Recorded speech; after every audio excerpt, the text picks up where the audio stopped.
Hello दोस्तों, स्वागत है आप सभी का एक बहुत ही बेहतर और इम्पॉर्टेंट वीडियो में। तो दोस्तों, आज की वीडियो क्लास 12 फिजिक्स की एक बहुत ही ज़्यादा शानदार और मोस्ट इम्पॉर्टेंट वीडियो होने वाली है। दोस्तों, ये वीडियो 5 सबसे ज़्यादा पूछे जाने वाले प्रश्नों की सीरीज की तीसरी वीडियो होने वाली है। यानी हम लोग आज डे 3 पर पहुंच चुके हैं। जो बच्चे नए हैं उनको हम बताना चाहेंगे कि 5 सबसे इम्पॉर्टेंट क्वेश्चन की सीरीज हम चला रहे हैं, जिसमें आपको 15 दिन का चैलेंज दिया जाता है। इन 15 दिनों में टोटल आपको 75 सबसे ज़्यादा इम्पॉर्टेंट प्रश्नों को हम कवर कराएंगे, सिर्फ और सिर्फ 15 दिन में। इसलिए आप लोग चैनल को सब्सक्राइब कर लीजिए, बहुत ही इम्पॉर्टेंट क्वेश्चन आपको करवाने वाले हैं। ठीक है, तो वीडियो को लाइक करना, चैनल पर नए हो तो सब्सक्राइब करना और दोस्तों में भी शेयर कर दीजिएगा ताकि उनको भी फायदा मिल सके। तो चलिए देख लेते हैं 5 सबसे ज़्यादा पूछे जाने वाले इम्पॉर्टेंट प्रश्नों को, जो बार बार बोर्ड एग्जाम में पूछे जाते हैं। तो चलिए स्टार्ट करते हैं अपने क्वेश्चन नंबर 1 से। और चौथा वाला क्वेश्चन बहुत ही ज़्यादा इम्पॉर्टेंट है, उसको आप लोग देख कर ही जाना। तो चलिए यहाँ से देखते हैं अपना पहला क्वेश्चन नंबर 1, जो कि बहुत ही ज़्यादा इम्पॉर्टेंट है। ठीक है, तो पहला प्रश्न आपका 3 नंबर में पूछा जाता है, बार बार एग्जाम में आया हुआ है, इसीलिए हम ये करवा रहे हैं। इसके आगे भी और इम्पॉर्टेंट क्वेश्चन मिलेंगे, तो चलिए स्टार्ट करते हैं।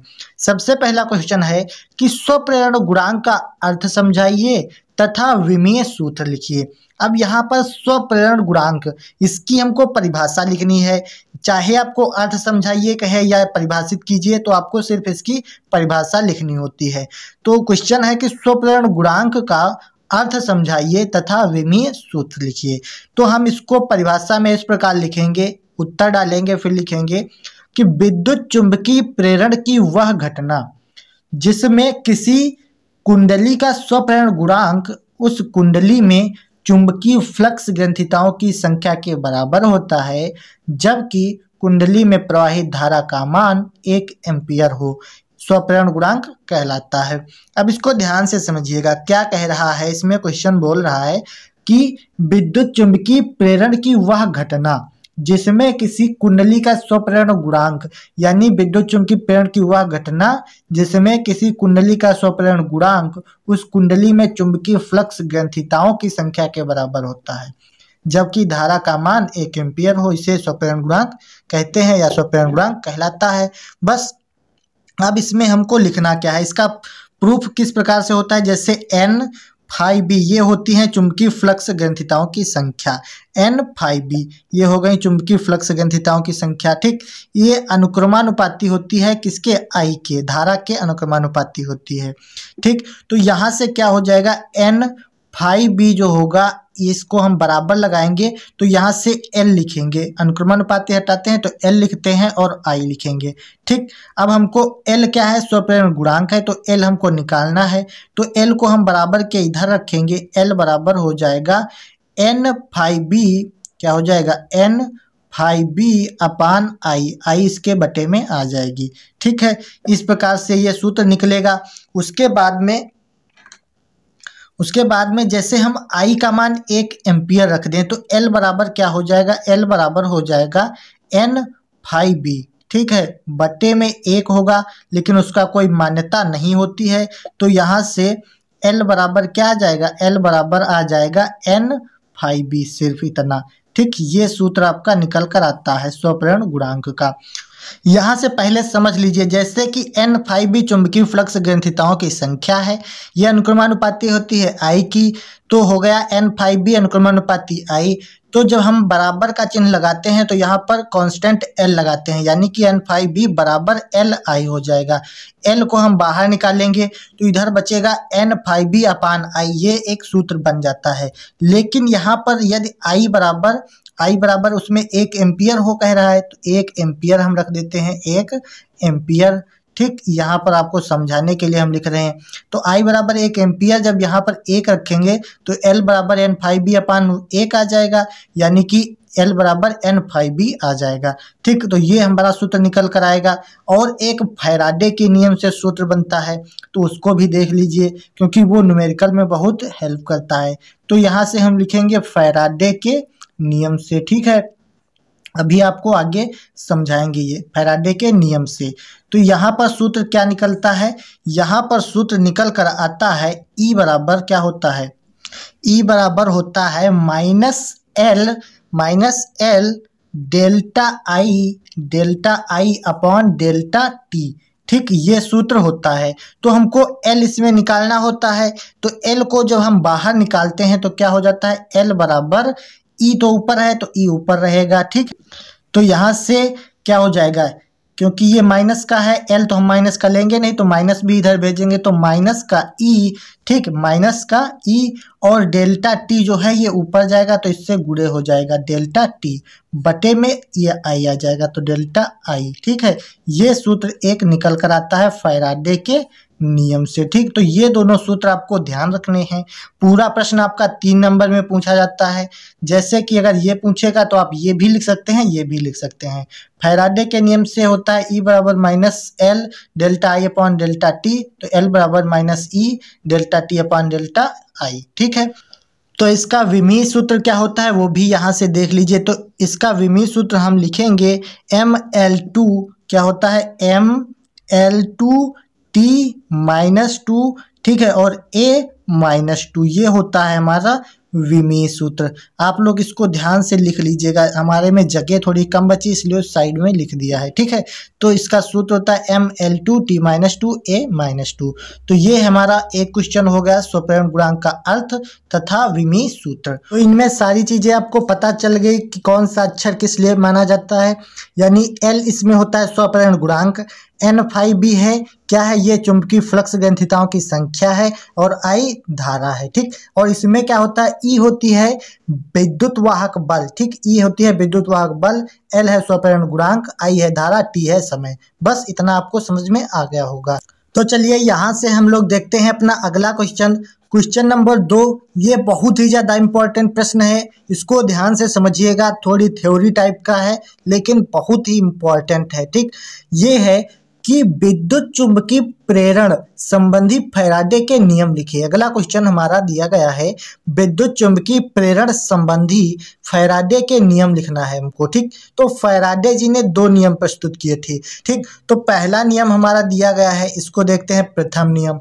हेडिंग डालेंगे प्रथम नियम, इसमें लिखेंगे कि जब किसी परिपथ से संबद्ध चुंबकीय फ्लक्स में परिवर्तन होता है, जब किसी परिपथ से संबद्ध चुंबकीय फ्लक्स में परिवर्तन होता है तो परिपथ में एक प्रकार का विद्युत वाहक बल उत्पन्न हो जाता है। इसका मान फ्लक्स परिवर्तन की ऋणात्मक दर के बराबर होता है। इसी विद्युत वाहक बल के कारण परिपथ में विद्युत धारा प्रवाहित होने लगती है जिसे प्रेरित धारा कहते हैं। अभी तो आपको बिल्कुल भी समझ में नहीं आया होगा, हम मानते हैं, लेकिन अब ध्यान से समझिएगा, बिल्कुल समझ में आ जाएगा।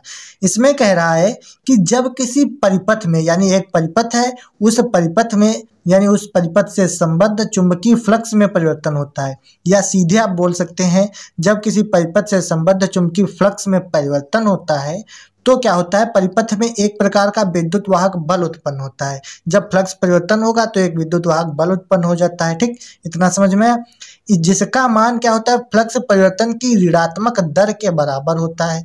जो विद्युत वाहक बल उत्पन्न होता है उसका मान क्या होता है, फ्लक्स परिवर्तन की ऋणात्मक दर के बराबर होता है। इसी विद्युत वाहक बल के कारण परिपथ में प्रवाहित धारा उत्पन्न होती है जिसे हम प्रेरित धारा कहते हैं। बस बहुत ही सिंपल है। ठीक है, तो इसका हम प्रूफ थोड़ा सा लिख देते हैं। इसमें होता है विद्युत वाहक बल E बराबर क्या होता है, -n जो होती है फेरों की संख्या और डेल्टा फाई बी। ठीक है, डेल्टा फाई बी अपान क्या हो जाएगा, अपान में हो जाएगा डेल्टा टी। फ्लक्स परिवर्तन की ऋणात्मक दर के बराबर होता है, यानी कि विद्युत वाहक बल ये फ्लक्स परिवर्तन है, डेल्टा फाई बी ये फ्लक्स परिवर्तन की ऋणात्मक दर के बराबर होता है। बस यही हमारा सूत्र हो जाता है, इसमें इतना ही लिखना होता है। ठीक, उसके बाद में यहाँ पर समझ लीजिए ई क्या है, विद्युत वाहक बल है, एन क्या है, फेरों की संख्या है, और फाई बी क्या है, ये क्या है, फ्लक्स परिवर्तन की दर है। ठीक है, तो यहाँ पर फाई बी आपको लिख देते हैं ताकि ध्यान रहे। ठीक है, तो phi B delta phi B है, डेल्टा फाई बी क्या है, फ्लक्स परिवर्तन की दर है। ठीक है, तो फ्लक्स परिवर्तन की दर यहाँ पर आप लिख लीजिए ताकि आपको याद रहे। तो ये फ्लक्स परिवर्तन की दर हो गई।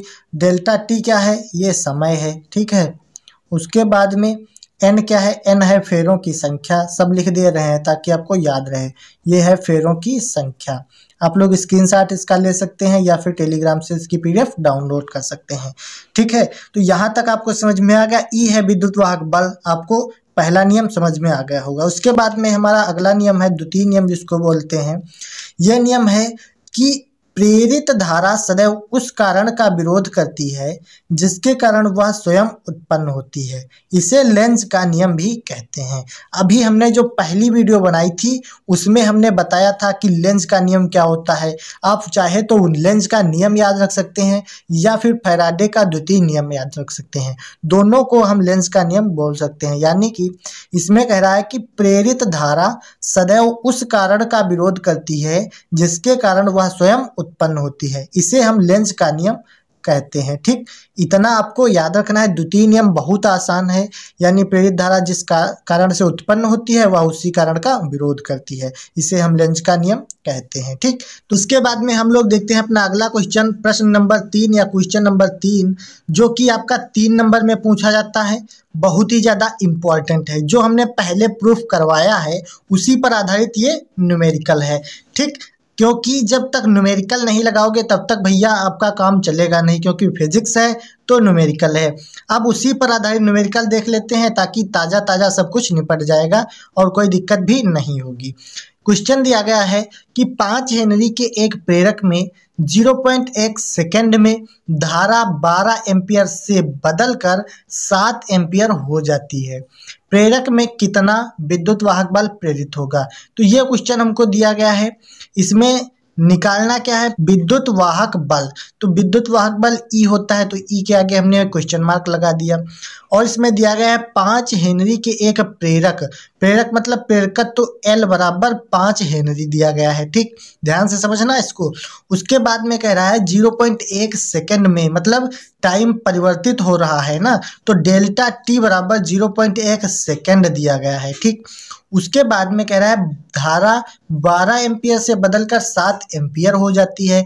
मतलब धारा परिवर्तन की दर डेल्टा आई बराबर कितना दिया है, 12 से 7 हो जाती है। यानी कि हम 12 माइनस 7 कर देंगे तब यहाँ पर बदलने वाली धारा हमको मिल जाएगी। तो डेल्टा आई 12 माइनस 7 हो जाती है। ठीक, इतना आपको समझ में आया। उसके बाद में हमने अभी सूत्र निकलवाया था, ई बराबर क्या होता है, माइनस एल डेल्टा आई अपॉन डेल्टा टी। ये सूत्र हमने अभी निकाला था। तो इसी पर हमको ये पूरा न्यूमेरिकल लगाना है ताकि आपको कोई दिक्कत ना हो। तो ई हमको निकालना है, तो ई बाहर रखेंगे। माइनस एल, यानी एल कितना दिया है 5, तो -5, क्योंकि माइनस लगा है तो माइनस लगाएंगे। एल दिया है 5 तो 5 रखेंगे। डेल्टा आई कितना है 12 माइनस 7। ठीक, इतना दिया है। उसके बाद में डेल्टा टी दिया है 0.1 सेकेंड, तो 0.1 हमने रख लिया। अब देखिए यहाँ से क्या हो जाएगा, ध्यान से समझना इस जगह पे। जो ई बराबर 5 है तो इसको ऐसे रखेंगे -5। ठीक, और 12 माइनस 7 कितना होता है, वो भी 5 होता है। 12 में से 7 जाएंगे तो 5 बचेंगे, उसके नीचे है 0.1। अब इसको पॉइंट को हटाएंगे तो ऊपर एक 0 बढ़ाएंगे। ठीक, इतना तो आपको पता होगा। तो जब यहाँ पर नीचे 1 बचेगा तो 1 का कोई मान नहीं होता है, तो ऊपर की गुणा करेंगे, यानी 5 × 5 करेंगे तो 25 आएगा। और ये 0 तो ये 0, माइनस लगा है तो माइनस लगा देंगे, तो ई बराबर 250 वोल्ट आ जाएगा। तो ये हमारा निकल कर आ जाएगा ई बराबर -250 वोल्ट। ठीक है, तो ये क्वेश्चन आपको समझ में आ गया होगा। उसके बाद में अब देखते हैं अपना अगला क्वेश्चन देखते हैं। बहुत ही ज़्यादा इम्पोर्टेंट है, ये बार बार पूछा जाने वाला प्रश्न है। आपका 3 नंबर में क्वेश्चन पूछा जाता है। चलिए देख लेते हैं। क्वेश्चन दिया गया है कि लेंस की क्षमता से आप क्या समझते हैं। जो नेत्र लेंस वाली होती हैं उसकी हम क्षमता की यहाँ पर बात कर रहे हैं। जो मानव नेत्र होता है उसी की, यानी कि लेंस की क्षमता से आप क्या समझते हैं। तो इसका हमको आंसर लिखना होता है। आंसर हम लिखेंगे उत्तर, कि किसी लेंस की क्षमता उस लेंस की फोकस दूरी के व्युत्क्रमानुपाती होती है, जबकि फोकस दूरी मीटर में दी हो, लेंस की क्षमता कहलाती है। अब आपसे क्वेश्चन जैसे पूछ लिया, लेंस की क्षमता से आप क्या समझते हैं, या फिर लेंस की क्षमता की परिभाषा दीजिए, तो आपको दोनों में यही आंसर लिखना है कि किसी लेंस की क्षमता उस लेंस की फोकस दूरी के व्युत्क्रमानुपाती होती है बस, जबकि फोकस दूरी मीटर में दी हो लेंस की क्षमता कहलाती है। अब यहाँ पर कहने का तात्पर्य जो है उसको हम प्रूफ के माध्यम से समझते हैं। जैसे दिया है किसी लेंस की क्षमता उस लेंस की फोकस दूरी के व्युत्क्रमानुपाती होती है। ठीक, तो लेंस की क्षमता P बराबर होती है फोकस दूरी के व्युत्क्रमानुपाती, यानी व्युत्क्रमानुपाती लगाएंगे पहले 1/f। क्यों? देखिए किसी लेंस की क्षमता तो P हो गई, उस लेंस की फोकस दूरी के व्युत्क्रमानुपाती, तो फोकस दूरी f होती है तो इसका व्युत्क्रमानुपाती यानी उल्टा, तो इसके व्युत्क्रमानुपाती होती है। जबकि फोकस दूरी मीटर में दी हो, बस इतना आपको याद रखना है, फोकस दूरी मीटर में होनी चाहिए, तो यहाँ पर हम लिखेंगे मीटर में। ठीक, तो ये हमारा सूत्र फोकस दूरी की क्षमता का निकल कर आएगा। लेकिन अगर ये मीटर में ना हो तब क्या करोगे? तो यहाँ से P बराबर P अनुक्रमानुपाती हम लगाएंगे। ठीक, क्या हो जाएगा 1/f जो होगा f, लेकिन यहाँ पर मीटर में है, जब ये मीटर में नहीं होगा तो यहाँ ऊपर हम 100 लगाएंगे, तो P अनुक्रमानुपाती 100/f हो जाता है। ठीक है, यहाँ तक आपको कोई दिक्कत नहीं होगी। तो ये है हमारी लेंस की क्षमता। P बराबर P अनुक्रमानुपाती 1/f मीटर में होता है और P अनुक्रमानुपाती 100/f, यानी कि जब यहाँ पर मीटर में नहीं सेंटीमीटर में होगी तो ऊपर हम 100 से गुणा करेंगे, तो यहाँ से हम P बराबर 1/f भी लिख सकते हैं, बस ये होना चाहिए मीटर में, तो यही हमारा आंसर हो जाएगा। उसके बाद में इसी पर एक न्यूमेरिकल भी देख लेते हैं, क्योंकि न्यूमेरिकल लगाना बहुत ही कंपलसरी है, फिजिक्स है तो न्यूमेरिकल है। तो यहाँ से देखते हैं अपना क्वेश्चन नंबर 5। ये भी बहुत ही ज़्यादा इम्पोर्टेंट प्रश्न है, ये आपका 3 नंबर में प्रश्न पूछा जाता है। इसको हम क्यों रख रहे हैं? क्योंकि हमने अभी तो लेंस की क्षमता का प्रूफ करवाया है, ठीक, उसी से संबंधित ये न्यूमेरिकल है। तो हम जब लेंस की क्षमता निकालेंगे तो उसका एक न्यूमेरिकल भी करके देख लेते हैं, ताकि कोई भी डाउट ना रह जाए। चलिए देखते हैं क्वेश्चन क्या दिया गया है। क्वेश्चन है कि दूरदृष्टि दोष से पीड़ित एक व्यक्ति कम से कम 50 सेंटीमीटर की दूरी तक देख सकता है, यानी दूर दृष्टि दोष से पीड़ित एक व्यक्ति जो है वो 50 सेंटीमीटर की दूरी तक देख सकता है।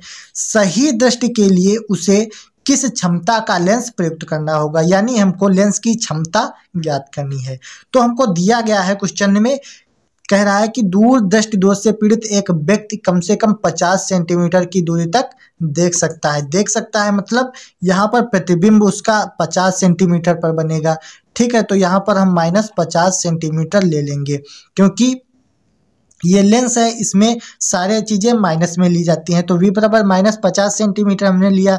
अब यहाँ पर एक बात ध्यान दीजिए, जो दूर दृष्टि दोष होता है उसमें क्या होता है, दूर की वस्तुएं दिखाई देती हैं परंतु पास की वस्तुएं नहीं दिखाई देती हैं। तो इसका हमारा जो नज़दीक बिंदु होगा, यानी सबसे निकटतम बिंदु होता है, दूर दृष्टि में सबसे निकटतम बिंदु 25 सेंटीमीटर होता है, यानी वो 25 सेंटीमीटर से नीचे यानी अंदर रखी वस्तु को नहीं देख पाता है। तो यहाँ पर उसका u जो हो जाएगा वो 25 सेंटीमीटर हो जाएगा। यहीं पर बच्चे कंफ्यूज होते हैं, क्योंकि ये दूर दृष्टि दोष है तो इसमें दूर की वस्तुएं दिखाई देंगी लेकिन पास की नहीं दिखाई देती हैं। तो पास कितनी पास, यानी 25 सेंटीमीटर से अंदर जो होंगी वो नहीं दिखाई देंगी, इसीलिए यहाँ पर निकटतम बिंदु 25 सेंटीमीटर लिया जाता है।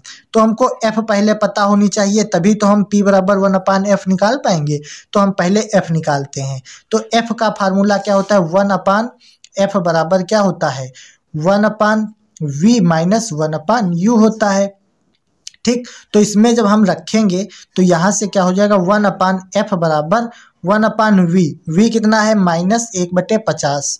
ठीक, और माइनस है और इसमें माइनस माइनस प्लस हो जाएगा 1/25, क्योंकि माइनस का 25 दिया है, यहाँ पे भाई माइनस है तो माइनस माइनस प्लस का हो गया।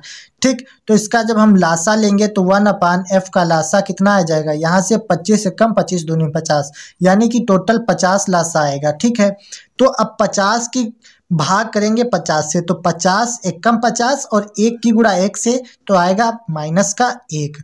ठीक, नहीं समझ में आया, देखिए 50 को 50 से भाग देंगे तो 1 आएगा, 50 से कम 50, और जो 1 आएगा उसकी गुणा ऊपर वाले से अंश से करेंगे तो 1 कम 1। ठीक, प्लस लगा है तो प्लस लगाएंगे। 25 का पहाड़ा 50 में कितनी बार जाएगा? 2 बार, यानी 25 दूनी 50 और 2 एकम 2, तो यहाँ पर आ जाएगा 2। तो 1/f बराबर क्या आ जाएगा? यहाँ पे 2 प्लस का है और 1 माइनस का है, तो यहाँ पर प्लस का 1/50 आ जाएगा।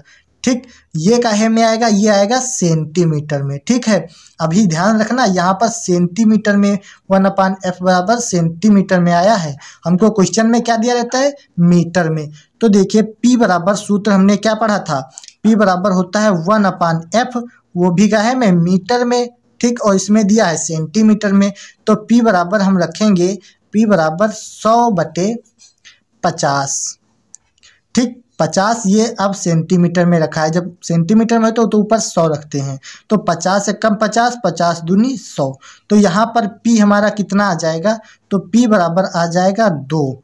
ठीक, इसको हम रखते हैं 2 डायोप्टर, यानी कि लेंस की क्षमता का मात्रक डायोप्टर होता है, तो P बराबर 2 डायोप्टर हमारा आंसर हो जाएगा। तो उम्मीद करते हैं यहाँ तक वीडियो आपको बिल्कुल अच्छी लगी होगी। वीडियो पसंद आई हो तो लाइक करना, चैनल पर पहली बार आए हो तो सब्सक्राइब करना। टोटल आपको 75 प्रश्नों की सीरीज हम चला रहे हैं, तो चैनल को जरूर सब्सक्राइब कर लेना ताकि आपको ढेर सारे क्वेश्चन मिल सके। चलिए मिलते हैं नेक्स्ट वीडियो में, तब तक के लिए जय हिंद, वंदे मातरम।